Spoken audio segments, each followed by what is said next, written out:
I told my wife I was pretty amazed. A husband, a dad, a veteran. I was in the Army and Army National Guard, a total of 16 years. And his ink, well, it starts telling his story. That's for the time I was in Iraq. The skull and the boots, the empty boots. This right here is a soldier's cross.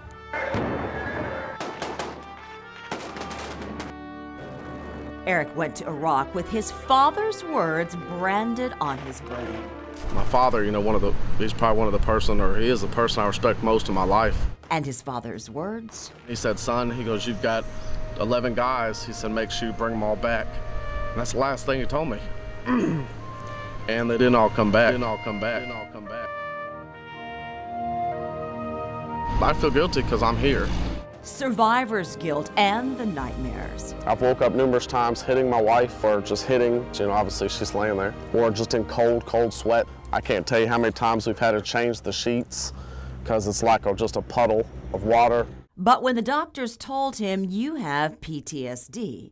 They've tried tons of medicine with me, and a long time ago I'd throw it right in the trash can. Since then, nothing has helped, nothing. But then Erick heard about Canines for Warriors, a nonprofit here on our First Coast. They match custom-trained service dogs to warriors with PTSD. And that takes us back to the chair. Now, Erick is here talking with me about tough stuff, and his dog Gumbo, under strict command. Stay.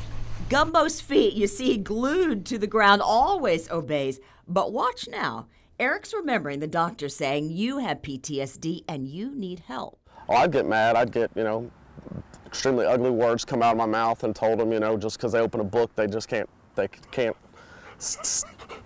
put that stigma on me of what supposedly, you know, I have, just because that's what their books say and stuff like that. I was like, there has to be, you can tell I'm getting a little agitated. Gumbo senses Erick's upset even before Erick realizes it. Amazing instinct and the power to stop panic attacks and tackle PTSD. You feel more optimistic? Oh, yes, ma'am. Yes, ma'am, a lot more optimistic. It is hope, a new hope, and that's critical when you consider this from the VA.